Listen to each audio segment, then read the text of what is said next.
ब्रह्मा जी कहते हैं, मुनि श्रेष्ठ नारद, इस प्रकार हम दोनों देवता गर्व रहित होकर निरंतर प्रणाम करते रहे।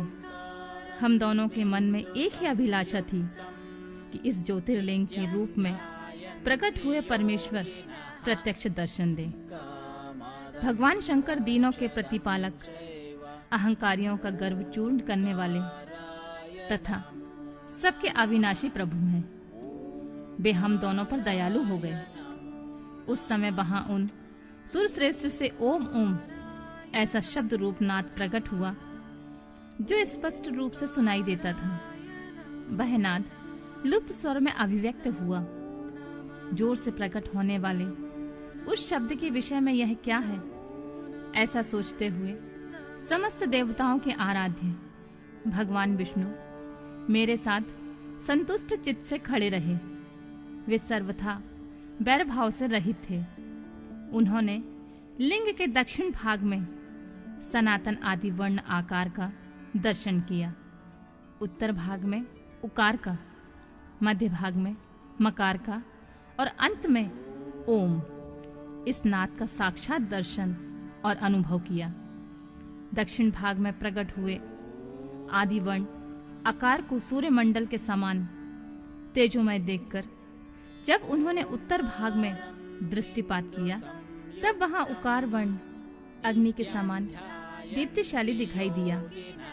मुनि श्रेष्ठ, इसी तरह उन्होंने मध्य भाग में मकार को चंद्रमंडल के समान उज्जवल कांति से प्रकाशमान देखा।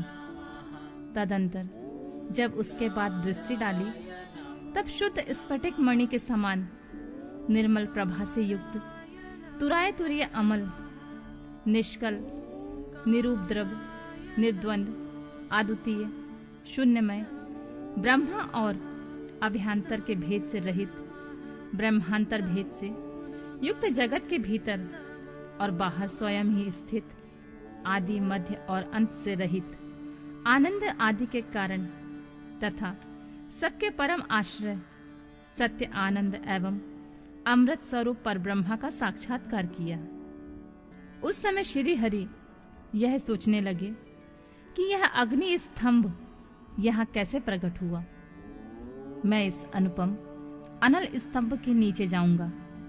ऐसा विचार करते हुए श्री हरि ने वेद और शब्द दोनों के आवेश से युक्त विश्वात्मा शिव का चिंतन किया।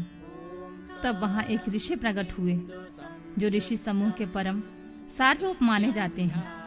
उन्हीं ऋषि के द्वारा परमेश्वर श्री विष्णु ने जाना कि इस शब्द पर ब्रह्म शरीर वाले परम लिंग के रूप में साक्षात पर ब्रह्म स्वरूप महादेव यहाँ प्रकट हुए हैं। ये चिंता रहित रुद्र हैं, जहाँ जाकर मन सहित वाणी उसे प्राप्त किए बिना लौट आती है। उस पर ब्रह्म परमात्मा शिव का वाचक एकाक्षर प्रणव हुई है। वे इसके वाच्यार्थ रूप हैं। वह परम कारण, ऋतु, सत्य, आनंद और अमृत स्वरूप परातत्व पर ब्रह्म एकाक्षर का वाच्य है। वह परम कारण, सत्य, ऋत, आनंद और अमृत स्वरूप परात्व पर ब्रह्म एकाक्षर का वाच्य है। प्रणव के एक अक्षर आकार से जगत के बीजभूत अंडजन्मा भगवान ब्रह्मा का बोध होता है। उसके दूसरे एक अक्षर उकार से परम कारण रूप श्री हरि का बोध होता है और तीसरे एक अक्षर मकार से भगवान नील लोहित शिव का ज्ञान होता है। अकार सृष्टि करता है, उकार मोह में डालने वाला है और मकार नित्य अनुग्रह करने वाला है। मकार बोध सर्वव्यापी शिव बीजी बीज मात्र के स्वामी है और अकार संज्ञक मुझे ब्रह्मा को बीज कहते हैं। उकार नामधारी श्री हरि योनि है, प्रधान और पुरुष के ईश्वर जो महेश्वर हैं। वे बीजी, बीज और योनि भी हैं। उन्हीं को नाद कहा गया है। उनके भीतर सबका समावेश है। बीजी अपनी इच्छा से अपने बीज को अनेक रूप में विभक्त करके स्थित है। इन बीजी भगवान महेश्वर के लिंग से अकारण रूप बीज प्रकट हुआ है, जो उकार रूप योनि में स्थापित होकर सब ओर बढ़ने लगा है। वह सुवर्णमय अंड के रूप में ही बताने योग्य था। उसका और कोई विशेष लक्षण लक्षित नहीं होता था। वह दिव्य अंड अनेक वर्षों तक जल में स्थित रहा। तदनंतर 1000 वर्ष बाद उस अंड के 2 टुकड़े हो गए, जल में स्थित हुआ। वह अंड आजन्मा ब्रह्मा जी की उत्पत्ति का स्थान था और साक्षात महेश्वर के आघात से ही फूटकर 2 भागों में बट गया था। उस अवस्था में उसका ऊपर स्थित हुआ सुवर्णमय कपाल बड़ी शोभा पाने लगा था। वही दुलोक के रूप में प्रकट हुआ। जो उसका दूसरा नीचे वाला कपाल था, वही यह 5 लक्षणों से युक्त पृथ्वी भी है। उसी अंड से चतुर्मुख ब्रह्मा उत्पन्न हुए, जिनकी का संज्ञा है। वे समस्त लोकों के दृष्टा हैं। इसी प्रकार वे भगवान महेश्वर ही आ, उ और मां इन विविध रूपों में वर्णित हुए हैं। इसी अभिप्राय से उन ज्योतिर्लिंग स्वरूप सदाशिव ने ओम ओम ऐसा कहा। यह बात यजुर्वेद के श्रेष्ठ मंत्र कहते हैं। यजुर्वेदों के श्रेष्ठ मंत्रों का यह कथन सुनकर ऋचाओं और साम मंत्रों ने हमसे आदर पूर्वक कहा, हे हरे, हे ब्राह्मण, यह बात ऐसी ही है। इस तरह देवेश्वर शिव को जानकर श्री हरि ने शक्ति संभूत मंत्रों द्वारा उत्तम एवं महान अद्भुत से शोभित होने वाले उन महेश्वर का स्तवन किया। इसी बीच में मेरे साथ विश्वपालक भगवान विष्णु ने एक और अद्भुत रूप में देखा। मुने, वह 5 मुखों और 10 भुजाओं से अलंकृत था। उसकी कांति कपूर के समान गौर थी। वह नाना प्रकार की छटाओं से छविमान और भांति भांति आभूषण से विभूषित था। उस परम उदार महापराक्रमी और महापुरुष के लक्षणों से संपन्न अत्यंत उत्कृष्ट रूप का दर्शन करके मैं और श्री हरि दोनों कृतार्थ हो गए। तत्पश्चात परमेश्वर भगवान महेश प्रसन्न हो अपने दिव्य शब्दमय रूप को प्रकट करके हंसते हुए खड़े हो गए। आकार इनका मस्तक और आकार ललाट है। इकार दाहिना और ईकार बाया नेत्र है। उकार को उनका दाहिना और उकार को बाया कान बताया जाता है।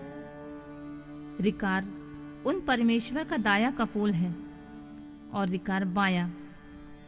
लू और लू उनके दोनों नासिका के दोनों छिद्र हैं।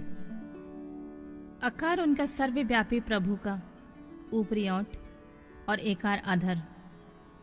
ओमकार तथा ओमकार ये दोनों क्रमशः उनके ऊपर की ओर नीचे की 2 दंत पंक्तियां हैं। अम और अहम उन देवादिदेव शूलपाणी शिव के दोनों तालु हैं। का आदि 5 अक्षर उनके दाहिने 5 हाथ हैं और चा आदि 5 अक्षर बाएं 5 हाथ। टा आदि और ता आदि 5-5 अक्षर उनके पैर हैं। पकार पेट है। फकार और दाहिना पार्श्व बताया जाता है और बकार को बायां पार्श्व। भकार को कंधा कहते हैं। मकार उन योगी महादेव शंभु का हृदय है। या से लेकर सा तक 7 अक्षर सर्वव्यापी शिव के शब्द में शरीर की 7 धातुएं हैं। हकार उनकी नाभि है और छकार को मेड़ कहा गया है। इस प्रकार निर्गुण और गुण स्वरूप परमात्मा के शब्दमय रूप को भगवती उमा के साथ देखकर मैं और श्री हरि दोनों कृतार्थ हो गए। इस तरह शब्द ब्रह्ममय शरीरधारी महेश्वर शिव का दर्शन पाकर मेरे साथ श्री हरि ने उन्हें प्रणाम किया और पुनः ऊपर की ओर देखा। उस समय उन्हें 5 कलाओं से युक्त ओमकार जनित मंत्र का साक्षात्कार हुआ। तत्पश्चात महादेव जी का ओम तत्वमसि यह महावाक्य दृष्टिगोचर हुआ, जो परम उत्तम मंत्र रूप है, जो शुद्ध स्फटिक के समान निर्मल है। फिर संपूर्ण धर्म और अर्थ का साधक तथा बुद्धि स्वरूप गायत्री नामक दूसरा महान मंत्र लक्षित हुआ, जिसमें 24 अक्षर हैं तथा जो चारों पुरुषार्थ रूपी फल देने वाला है।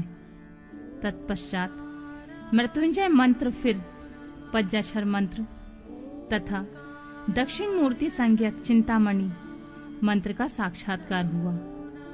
इस प्रकार 5 मंत्रों की उपलब्धि करके भगवान श्री हरि उनका जाप करने लगे।